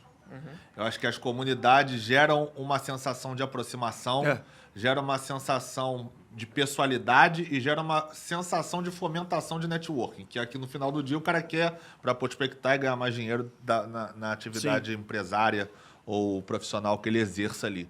Então, eu também acho que vem muito nesse sentido. Agora, uma coisa que eu também boto para reflexão é o seguinte, tudo isso, se você for pensar, inteligência artificial, mentoria, comunidade, tudo são atalhos para facilitar o seu tempo no dia a dia. Se você parar para analisar, quando você pega uma mentoria, você está prospectando conhecimento em menos tempo do que você, por exemplo, assistir um curso completo. Sim. Então, o cara bota na equação pelo ROI dele, se vale mais a pena ele assistir o curso completo de Direito Civil, que vai tomar ele um caralhão de tempo, ele aprender tudo, estudar, porque não é só você assistir. Se você está estudando, você tem que fazer anotação, você tem que parar, você tem que ler, você tem que ver os julgados. Então, assim, não é só assistir a aula, tem muito mais do que isso quando você estuda alguma coisa. A mentoria, ele já é meio que um resumão daquilo ali que tu vai ter. Então, pô, o cara escreveu sobre isso, mas na mentoria eu vou ser mais assertivo nas minhas perguntas para ele já me dar a resposta que eu quero para, de repente, resolver um caso, para conseguir alguma coisa ali, uma prospecção de cliente, que quer que seja. E a comunidade, ela traz isso do tipo, cara, além disso aqui da mentoria, pô, de repente ali tu vai conhecer um cara que vai ser teu sócio, ele vai te ajudar, vai te complementar naquilo ali, vocês vão ganhar dinheiro junto. Eu acho positivo, eu não acho negativo. Outra vez, se você tiver um estudo de background, quem são essas pessoas que estão te mentorando de fato, eu acho bom, acho muito bom essa parte prática. Mas às vezes eu paro para pensar se isso no longo prazo, principalmente com o avanço das IAs, que já fazem muito do trabalho jurídico também, querendo ou não, apesar de você precisar fazer ali uma peneira, um filtro e uma revisão final, mas se isso não está deixando o profissional mesmo, que vai ser o futuro tomador de decisão eventualmente, uma dessas, pelo menos 10% desse grupo aí que a gente está falando, você não vai ser um pessoal mais raso profissionalmente. Mas é esse o problema que eu tava falando Esse é o antes, conflito Pedro. que todo mundo tem, Era esse ponto que eu tava trazendo antes. Era o que vai surgir. Eu te digo uma coisa que acho que vou abranger, assim, vou extrapolar o universo do nosso mercado. Eu tava lendo uma... Na verdade, eu tava ouvindo um podcast, aquele cara que eu te indiquei, Matheus Sodré, que é um especialista em tecnologia e antropologia, digamos assim. Gente, o Matheus Sodré, que me ocorre, era um influencer que mora no Leme. Ele está fazendo doutorado sobre isso. É esse garoto que você está falando? Ele está fazendo doutorado sobre isso. Ele era isso. Olha a percepção. Olha o que é percepção. Gente, aulas de internet. 2 consumidores. Eu morava no Leme, tá, gente? Morei no Leme há muitos anos. A minha percepção desse cara era um hipster, morador do meu bairro. Ele mesmo. Que fazia análises de filmes e tal. Malhávamos na mesma academia.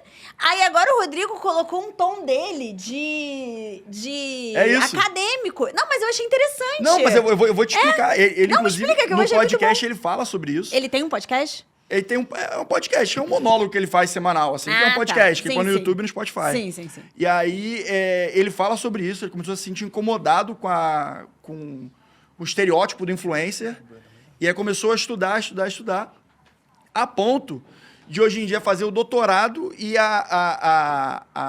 o case dele é a própria conta dele. E aí, enfim, ele usa hoje em dia, faz inteligência artificial, ele faz testes como postagem. E hoje ele é cineasta? Essa é a profissão dele? O Pedro vai se jogar no prédio. Vai. Não, mas, ele é cineasta? Não, essa é a profissão original dele? Doutorado e morar na praia. Eu acho que ele é ator. Eu acho que ele é do marketing, é da comunicação, uma coisa assim, eu não sei o certo. Então, por isso que eu não sei se ele é cineasta ou ator. Eu cheguei na parte que ele já estava falando sobre tecnologia e como isso impacta a sociedade. Que aí já estava nessa tese de doutorado Não, dele. eu tava na época em que ele comentava filme. Essa parte aí eu não peguei, não. Eu cheguei na parte que nas minhas pesquisas ele apareceu pra mim, eu achei interessante a abordagem dele. Essa foi muito boa, essa mesa é muito boa, cara. Acho que é Matheus Sodré. Cara, morador do Leme, ele é meu Não, ele é bairro. bem Zona Suler mesmo. Não sei se ele ainda mora no Leme, né? Porque eu morava lá em Mas Minas. aí ele fala que tem um estudo hoje em dia que é da inteligência artificial estar sendo emburrecida pelo próprio humano. Porque todos os trabalhos, hoje em dia, estão sendo feitos por inteligência artificial. E ela se retroalimenta com base em padrões da inteligência artificial. Então vai chegar algum momento que das duas, uma, a inteligência artificial vai ficar tão burra quanto o próprio ser humano que está se emburrecendo, ou ela vai ultrapassar a burrice do ser humano. Os estudos indicam que vai ultrapassar porque a inteligência artificial generativa, ela também por cria... padrão. Não, e ela também cria próprios pensamentos, né? Isso. Ela não está só replicando, ela também está começando a gerar informações próprias. Teve um estudo recente que falou, inclusive, que foi um estudo meio boom, assim, mas eu acho que vale fazer como a que fez aquele programa para trazer esse estudo e falar sobre ele. Que interpretaram, porque a inteligência artificial, ela funciona, a parte algorítmica dela, ela tem um quê de caixa preta. E quem falou sobre isso com a gente há 3 anos atrás foi a Carmen Nunes, que trabalhava na Casa Branca. Isso nem se falava. Agora é uma coisa muito falada. A Carmen Inclusive, lá fica a atrás, indicação desse episódio que é maravilhoso. que é antigo, mas ele é extremamente atual nesse ponto. Essa caixa preta. E aí saiu um estudo recente que interpretaram uma parte dessa caixa preta como uma consciência. Mas, assim, é uma lógica como se tivessem atribuído o termo consciência, porque até então consciência é algo humano, Sim. então é uma utilização do termo, para a inteligência artificial geral generativa, porque realisticamente nós ainda não sabemos. E nós, eu não digo nós sentados nessa mesa, eu digo nós Big Techs. Big Techs ainda não sabem exatamente como ela opera. Ou pelo menos assim eles reportam, porque é essa caixa preta aí. Enfim, então... Não, mas são é estudos isso. que E se aí confrontam eu acho comigo. que o ponto é esse. A gente não sabe mesmo. Eu acho que a tendência de todos os mercados, se a gente não tiver algum momento de inflexão aí com a IA, é essa. E aí, Mas mesmo que tenha, eu acho que a percepção de que as pessoas estão ou estariam mais rasas diante de tanto conhecimento disponível, eu acho que ela é aplicável a tudo. tudo. É verdade. E realmente é um paradoxo, mas é um paradoxo real. Sim. Antes você precisava se dedicar mais para ter mais conhecimento. Você ia ler mais livros, você ia fazer mais tudo. Hoje você precisa ter menos, né? Muito menos. E hoje a informação vem até você. Eu acho que isso é paradoxal mesmo. Acho que essa palavra que você usou é perfeita. Porque não necessariamente você é mais raso. Porque como você tem mais informação, Sim. então você tem um exponencial de aprofundamento, se você quiser, muito maior do que você tinha antigamente. Sim. Mas em compensação, se o ser humano que é biologicamente programado para entrar numa zona de conforto para gastar menos energia, se você não tomar cuidado, você emburrece. Então, assim, é paradoxal nesse sentido. Se cair a luz... Exatamente. E é por isso que eu acho que faz até sentido quando o Gui traz que ele entende que a gente está na era das mentorias e agora até uma mentoria em que você tem outros ativos, além da relação do mentor com o mentorado, que também é a comunidade e as ferramentas dos entregáveis, se conecta com isso porque... Para quem quer estudar a hard skill, a trilha do conhecimento, ela ficou mais fácil. Porque um curso, ele poderia não só te dar o conhecimento, mas também o conhecimento estruturado. Olha, primeiro você aprende isso, depois aquilo, agora você vai fazer um estudo específico, você vai fazer um case. Se você elaborar um prompt razoável sobre algum assunto, uma própria IA já te gera uma trilha de conhecimento para estudar. Então, quem quer obter a hard skill mesmo, eu quero entender sobre esse assunto. Eu quero entender sobre... ITCMD na reforma tributária. É difícil uma pessoa hoje conseguir se estruturar para saber se ela quiser, não. Para isso é mais fácil hoje em dia, eu acho. Para isso é muito mais fácil, é isso que eu tô Por falando. exemplo, o notebook LM, para isso é fantástico. É isso que eu tô Cara, falando. mas É muito mais fácil. Então, mas e aí é o ponto, como eu acho essencial o profissional tá buscando algum tipo de conhecimento educacional Sim. fora das IAs. Pode ser por mentoria, pode ser por outro formato, mas assim, eu vou dar um exemplo prático novamente. Pensa numa proposta de divórcio consensual. Voltando para o exemplo de família. Uhum.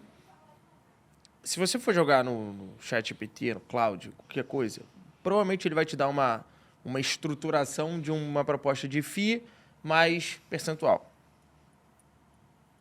Se você vai na prática, que a gente tem a prática de algumas dezenas de divórcios consensuais, você percebe que o FII no divórcio consensual é visto muitas vezes de uma maneira pior do que no litigioso. Quando a pessoa não tem muita opção, vai ser um percentual em cima do que ela tem de meação, etc. No consensual, às vezes, o casal olha e fala, porra, mas não faz sentido, a gente vai abrir mão de percentual da gente. Então faz mais sentido você cobrar um fixo maior, mas tirar isso. Psicologicamente é importante. Isso é uma visão empírica que você tem, que você passa para os seus alunos, por exemplo, no programa de mentoria. Estou dando um exemplo, mas tem vários. Sim. O Pedro, com certeza, que vai estar pensando, a Nath vai estar pensando em vários exemplos. Cara, eu sei de algo que se a pessoa perguntar sozinha para a IA dela, ela vai falar X, mas eu sei que na prática Sim. não Sim. rola.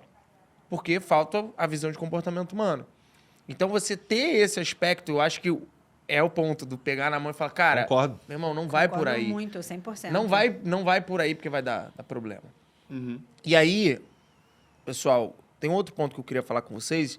Eu trouxe as 10 mil respostas de advogados que eles nos dão. Mas tem o que eles não dizem. É, verdade. O que eles não dizem, Pedro falou sobre tempo. Tem duas dores que são as principais dos advogados que eu vejo hoje que eles não identificam quando eles respondem as nossas pesquisas. A primeira é a gestão do tempo. Normalmente, o advogado unipessoal, principalmente, ele tem uma péssima gestão de tempo. Primeiro, porque muitas vezes ele não tem braço inicialmente mesmo. Segundo, que ele tem quando ele começa a ter, ele tem uma fraca capacidade de delegação, né? Ele tem muito medo dessa delegação e não sabe, não foi treinado para fazer isso e nem sabe por onde ele começar a fazer isso. E ele também executa uma série de atividades de baixo valor, né? Então, um dos passos que a gente coloca, cara, vamos fazer uma auditoria aqui de tempo. Ontem mesmo eu estava com uma mentorada, falei, cara, tu vai me dar uma auditoria de uma semana tua, tu vai fazer a auditoria na semana que vem, depois você vai me passar, para eu entender dentro do teu tempo, quais são as atividades que todo mundo acaba fazendo, de baixo valor mesmo em casa. Eu tenho uma atividade de baixo valor que eu adoro fazer, que é ir fazer compra. Eu vou lá, vou no Zona Sul. Cara, para mim é um hobby, é uma terapia.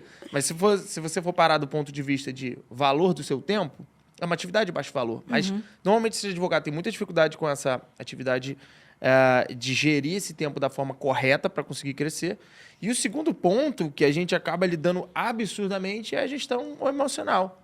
É a parte de comportamental. A maioria das pessoas não tem não tem noção, ou alguma, ou nenhuma noção, do próprio perfil comportamental, assim, cara, o que para mim faz sentido, o que não faz, o que é o meu calo, o que não é, como é que eu lido, como é que eu conjugo isso com até os meus advogados, quem trabalha para mim, estagiários, até como eu conjugo com o cliente. Você não entende o perfil do cliente que está com você, você vai ter problemas. E muitas das vezes a gente é bombeiro emocional nesses programas da pessoa que não acredita nela. Ou que, cara, pô, será que eu posso fazer isso? Será que dá para fazer isso? Ou que ela tem situações passadas que ela não tirou ali. Eu sei que parece meio coisa de coach, mas, cara, você pega ali uma série de pessoas que ela criou uma barreira para ela. Que não adianta o que você faça, não adianta o ensino técnico que você dê, não adianta a parte de prospecção que você faça, cara, essa pessoa não vai tirar. Sabe? Ou às vezes a pessoa tem um medo de aparecer, cara, aquilo dói pra ela. Eu conversei com o pessoal lá na época que a gente fazia aquela parceria, eu conversei com uma mentorada, que acho que ainda tá lá com vocês, que ela falou, cara, eu não consigo postar que a minha cidade é pequena e todo mundo vai falar de mim. O argumento dela era esse. Eu falei, cara, eu moro no Rio de Janeiro. Eu não sei como que é a realidade de uma cidade pequena, que ela falou que a gente tem 15 mil habitantes. Aqui do Rio, no interior do Rio. Mas quantos... Cara, meu irmão, é uma objeção, assim, Sim, que... sim. Como é que vai destravar isso aí? Porque tem que, assim, Não, diante da metodologia, isso. para você fazer lá tem que ser feito, né? É um caminho que a gente sempre fala que o digital é uma possibilidade que você tem que estar sempre trabalhando, porque tudo pode acontecer.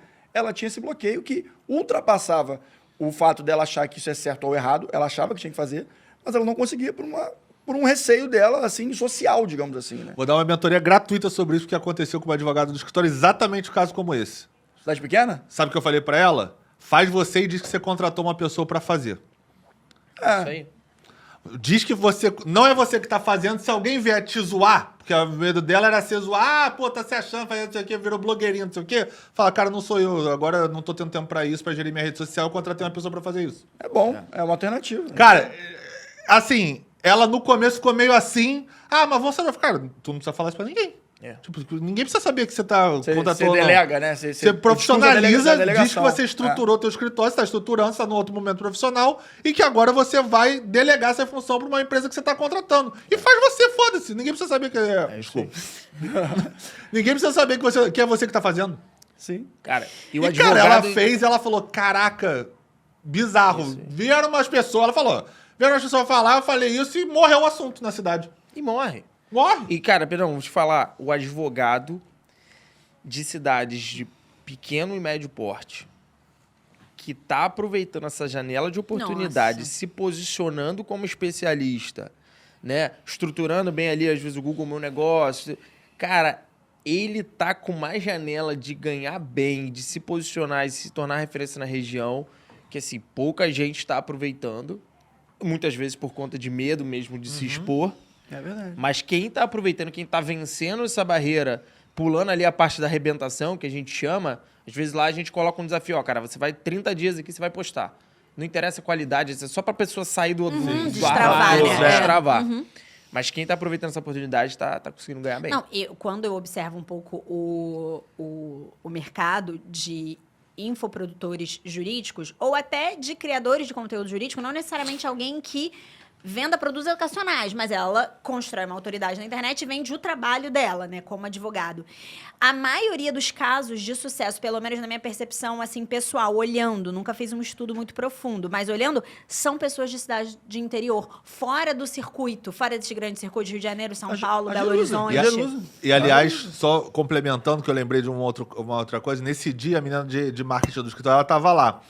E aí, eu chamei ela pra dar uma dica lá sobre o vídeo dela, e outra dica que ela falou foi o seguinte: ao invés de você botar o tráfego pago pra sua cidade, que era uma cidade pequena, bota pra cidade grande, que é vizinha, que é meia hora da sua cidade. sim. Porque aí você não começa nem aqui. Tu vai começar de lá vai chegar aqui, eventualmente, e aí vai isso. Vai... Então, assim, ela ainda ganhou um gap ali de A gente chama de inveja, de macro-região hate, do invejoso que tá ali, não tá fazendo a mesma coisa que ela tá fazendo, que ainda deu um alívio pra ela não ficar com esse medo, de E vencer esse essa medo questão inicial, do tráfego entendeu? pago é muito interessante, cara. O Sobral, ele abriu minha mente quando ele estava falando sobre direito dos passageiros em aeroporto. Acho que eu contei, não sei se eu contei essa história. Falou. É que ao invés de você botar o tráfego pago na sua cidade, coloca tráfego pago no local onde a pessoa está tendo problema. Então, o exemplo que ele sempre fala, pelo menos falava, lugar que tem muito na época de férias. A pessoa vai para Disney, Orlando. Coloca lá.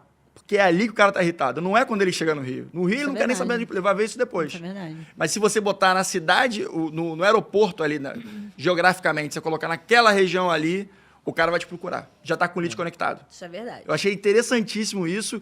E, assim, são essas novas estratégias que surgem a partir de novas tecnologias, né, Gui? E aí eu queria saber o que você enxerga aí para esse segundo semestre de 26, já, o 27, dentro desse universo que você conversa tão bem, Sim. cara. Cara, a gente falou muito de mentoria, mas eu queria fazer uma provocação para todos os advogados, que é o seguinte: você não precisa fazer curso ou abrir uma mentoria ou treinar outros colegas. Mas o quanto de produtos educacionais você coloca na sua advocacia? Por exemplo, eu treino advogados a fazerem palestras. Muitos advogados não sabem fazer palestra. Pode ser básico para algumas pessoas, mas não sabem uma estrutura de storytelling bem contada, de criação de slides e de estruturação de histórias dentro de uma palestra. O quanto ir numa palestra numa associação, por exemplo, de clientes pode fazer sentido. Quem trabalha com direito da saúde pode estar, por exemplo, numa associação de mães atípicas. O quanto você apresentar, levar o conhecimento de maneira gratuita para essas pessoas não pode ajudar elas e, eventualmente, ter espaço para isso se tornar uma clientela para você. O quão difícil hoje é você trabalhar, por exemplo, com um e-book, com algo que você construiu digitalmente com seu conhecimento, pode ser com auxílio da IA, para você enviar para sua carteira de clientes ativos, para sua carteira de ex-clientes para você trabalhar. O quão difícil, a gente tem um mentorado nosso que trabalha com direito da saúde, o direito elétrico, né? E ele é lá de Rondônia, o Nanã. Gente boa. Gente boa demais. E, Guilherme, eu sei que outros clientes finais têm problema com companhias elétricas em outros lugares. Cara, eu quero chegar nessas pessoas. E ele criou um webinário para isso, para mostrar quais são os casos clássicos ali de leitura errada do registro e tudo mais. E ele criou um webinário para isso, gravou um webinário, aprendeu lá a fazer um webinário. O Nanã, ele foi o cara... Lembra quando a gente estava falando de direito da saúde, eu falei que, por exemplo, tinha um advogado que eu conhecia que só gosta de operar, eu gosto de tratar de processos que tem 2 membros. Ele não gosta de coluna, porque só tem um no cliente. Mas, por exemplo, o joelho tem 2. Ombro tem 2. Então, ele dobra as possibilidades dele conseguir assumir uma causa. Então, quando ele vai fazer um conteúdo relacionado a um problema de ligamento, um joelho que teve um problema na saúde, ele vai falar sobre joelho, ele não vai falar sobre coluna.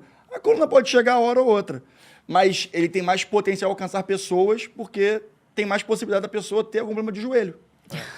Olha só, um pequeno ajuste ali no discurso. Uma questão prática, né? Ele Entendeu? consegue ter Cara, essa percepção tem prática. espaço para as pessoas boas aproveitarem os instrumentos educacionais e a facilidade que a gente tem de distribuição no momento, Sim. porque eu não sei se a rede social vai ser sempre gratuita. E o custo, Do né, jeito Gui? que é hoje. É. Hoje você consegue ainda, cara, você fazer um vídeo e ele atingir sem nenhum real 1.200.000 pessoas em 2, 3 dias, será que vai ser sempre assim?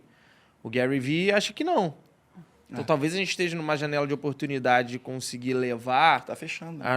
o nosso conhecimento para mais gente, que ela vem se fechando, ela Sim. vem ficando mais Vai ficando caro. mais difícil. Uhum. Vai ficando mais difícil. Hoje você tem muito mais gente. Por exemplo, a gente não tem mais habitantes no Brasil para a quantidade de contas do Instagram. Então chega no limite da demanda, mas a oferta só aumenta. Tem mais gente fazendo. É. Então, aproveitar uma janela de oportunidade, não criar um delay sobre isso e aprender como a parte educacional pode servir para você chegar no cliente, para você educar o cliente, cara, eu acho que é maravilhoso. Só eu gerencio Concordo. 4 Instagrams. Então, realmente o cenário é esse. A oferta só aumenta, mas a demanda não necessariamente, né? Com certeza. Eu acho que podia também, assim, só fechando, isso que você falou é legal porque me fez pensar sobre a seguinte questão. Essa senso de comunidade, essa questão do Instagram, janela de oportunidade. Você enxerga que nessas comunidades, por exemplo, cabe espaço para ter um 360 da advocacia? Ou seja, você bota na comunidade ali o cara que vai ser o mentor para o, sei lá, uma hard law, o outro que vai ser o mentor para prospecção na rede social, o outro que vai ser o mentor para... Tipo uma trilha, né? Entendeu? Assim, vários mentores dentro de uma comunidade, não comunidade específica de cada tema, entendeu? Por exemplo, Isso é uma coisa que já acontece? Você acha que é bom, é ruim? Qual é a sua já visão? acontece. Eu vou dar o exemplo da nossa comunidade. A gente tem uma comunidade que é de experts de áreas diferentes dentro do direito, mas o núcleo de outros experts que estão lá dentro auxiliando as mentorias é nosso. Então, por exemplo, a gente tem a Nina Gomes, que é minha head de marketing, ela é a grande bandeira do marketing em todas essas comunidades. Então, nas oficinas de prospecção, as oficinas de perfil, ela que toca. Entendi. Eu toco a parte de oficinas de gestão, tudo ligado. A gente tem até uma ferramenta chamada Botão Vermelho que a pessoa pode acessar e pegar em relação ao que ela está precisando naquele momento. Pode ser comercial, pode ser marketing, pode ser gestão, pode ser caso técnico. Então, a gente já faz isso. Eu acho que uma boa comunidade hoje, uma boa mentoria de advogados, ela precisa orbitar com alguns líderes específicos nas áreas correlatas, sabe? Não dá para ser só o... Não entendo o que precisa ser, o que deve ser só o mentor técnico na área do direito específico. É uma árvore, né, de conhecimento que você explora conforme a necessidade do mentorado. Hoje a gente tem, por exemplo, o Vitor Dutra, que é o cara que está mais próximo da gente, que é o cara oficial de IA. Então, toda a parte de IA, cara, eu tenho um cara especialista. Claro que a gente sabe mexer, claro que você sabe mexer, mas eu tenho um especialista que tá... outra coisa. outra parada, entendeu? E é interessante, se a gente faz um retrospecto dessa 1h30 que a gente conversou, o que é muito presente na fala de todo mundo, seja do Gui, que traz esse background de 17 anos de produtos educacionais jurídicos, sejam nós que atuamos e também somos criadores de conteúdo aqui no Manda, é que a realidade clara é que tudo está mudando o tempo inteiro e muito rápido, inclusive nós. Que estamos consumindo produtos educacionais, mas que também estamos desenvolvendo produtos educacionais. A realidade é tudo que a gente falou aqui precisa melhorar, realmente. A gente está criando essa alternativa. O Pedro, então não tem uma visão 360? Ela já existe, porque é uma necessidade do mercado. Então, o que é uma loucura, mas que também é sempre uma grande oportunidade para todo mundo, é que o mercado está mudando muito rápido, constantemente, e talvez essa seja a tônica do mundo nos próximos 50 anos. Constante mudança. O tempo inteiro mudança. Talvez essa seja a tônica, não seja um momento só de transição, seja a forma de ver a realidade. E aí, como é que você enxerga isso do ponto de vista educacional? Porque, claramente, por exemplo, se você for pegar principalmente faculdade, não acompanha a evolução e o mercado jurídico hoje. Sim. Como que você, assim, e naturalmente faculdade vai ter uma burocracia maior, porque você vai envolver MEC, você vai envolver outros órgãos que vão trazer uma burocracia, apesar de já tá na hora deles revisar isso aí. Mas indo para como é que você vê o senso de oportunidade no mercado educacional para você enxergando, já que existe essa deficiência nas academias?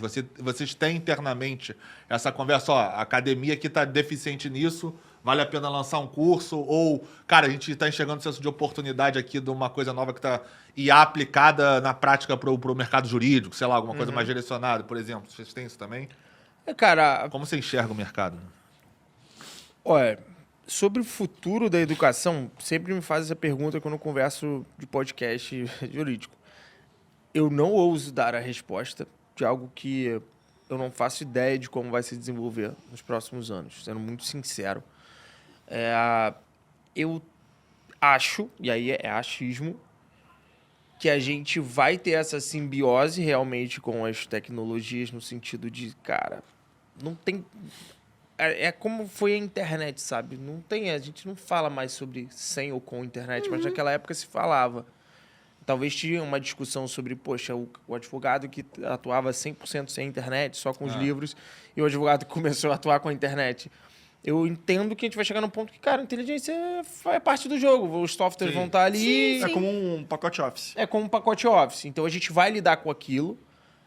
Eu entendo que a gente vai viver esse momento de transição, que vão ser sempre essas mudanças acontecendo o tempo todo, ao invés de uma grande mudança, que aí depois você espera 50 anos, acho que vai ser isso muito cíclico. E que cada vez mais o ensino que acontece na vida real, ele vai ser um ensino mais importante. O que eu vejo são as pessoas que têm mais, sendo muito sincero, capacidade financeira de olhar para a educação dos seus filhos, buscarem trabalhar em lugares, buscarem trabalhar a educação deles em lugares de problem solving, de solução de problemas. Assim, de pessoas que vão estar olhando muito para soft skills, para elementos que não sejam esses elementos mais tradicionais que a gente fazia. E, cara, vai ser realmente muito gente de resolver problema, de ter uma visão holística de negócios, de ser muito mais integrado às coisas grandes, aos números e a ciência da coisa, a psicologia da coisa, dependendo da tua área do direito, né?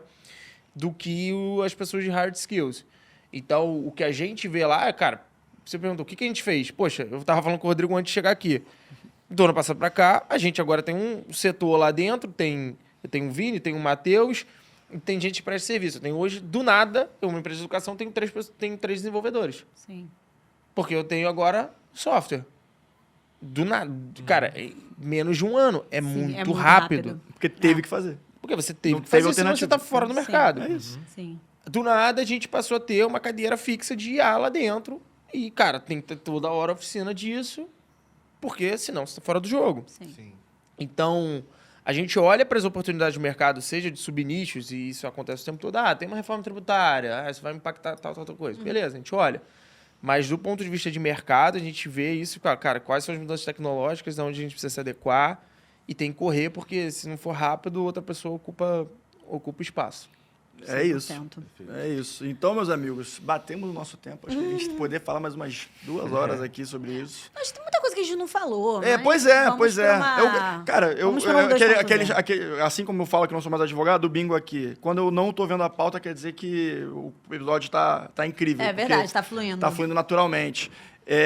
Considerações finais ou a gente já agradece aqui a participação Não, do Gui? só tenho a agradecer. É sempre bom estar com o Gui. É um cara realmente que, como a gente Agrega falou, muito. agrega muito e ele passa nitidamente a sensação que ele sabe do que ele está falando. Porque uma das grandes virtudes de ser podcaster, e eu acho que o Pedro e o Rodrigo vão concordar comigo, é você conseguir ter o feeling muito claro quando a pessoa tem know-how efetivo ou não sobre aquilo que ela fala. É verdade. E eu vou te Isso falar, é uma habilidade que Isso é uma habilidade que eu mando é uma pro das jurídico habilidades me que deu. Eu adoro saber e usar o meu conhecimento quando eu quero usar. Às vezes você sabe da informação, mas você não quer usar. Deixa o cara achar que você não sabe. Isso. Esse que você falou é perfeito. Quando você entrevista alguém, você sabe exatamente Sabe se se o o cara cara tá falando e é. ou se ele tá no enroleixo. Não, e o Gui é um aquele cara que olhar sabe do que ele tá perdido falando. pedindo ajuda pra você completar, porque ele não tem mais repertório. Vai dar uma tangente. Nossa Senhora. Não, e você percebe pela nuance, pelo termo, pela Linguagem visão. corporal. Enfim. Então, enfim, Gui, sempre bom estar com o Gui. Gente, assistam esse episódio com atenção nos detalhes. Muito rico. Exatamente. Eu acho que foi uma grande aula de curadoria aqui que a gente teve, né? Sim. Sobre advocacia, mercado e E você aprendeu que o Pedro tá te mentorando. É verdade. Fechamos De com graça. essa ainda, Eu de também, graça. Tá a vendo? gente Mais também uma. aprendeu que eu sou o corretor do Pedro há 7 anos e corretor de imóveis. Que o Rodrigo é bom de aposta. O problema é que na Tem Bíblia- alguma, Rodrigo, pra finalizar o episódio? Uma boa aposta? Cara, a Espanha vai ganhar, por favor. A Espanha vai ganhar! Por favor, A Espanha, Espanha ganha. vai ganhar pra minha casa ficar feliz, senão alguém vai ter que me abrigar durante Pior uma que isso vai depois semana. da final, né? Pode envelhecer muito mal isso aqui. Vou te falar, eu acho que a Argentina ganha. Ah, não. Eu acho. Cara, como Não. esse episódio vai depois, eu não vou nem arriscar. Pois é. Pois Eu é. acho que a Argentina ganha. Lamine Yamal, você tem uma missão, cara. Só isso. Você só só isso. tem uma missão. Uma A missão, meu Argentina é amigo. um time enjoado, bicho. Os Enjoadíssimo. caras- a gente pode falar mal dos caras, pode torcer contra, mas vou te falar, tem que tirar o chapéu pra raça dos caras, irmão. Os caras são um guerreiro. Yamal, por favor, faz a boa pra galera. Dito isso, Yamal, faz a boa pra Faz a boa galera. pra galera aí. Porque meu casamento tá dependendo disso. Vai ser importante pra minha vida. Exatamente. Então, meus amigos, no próximo episódio a gente descobre se o casamento da Natália está de pé.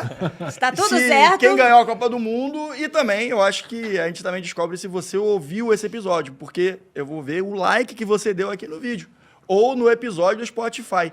Então, curta, comenta, compartilhe para todo mundo que você considere importante esse conteúdo, beleza? E para qualquer outra dúvida, eu tenho certeza que você já sabe o que fazer.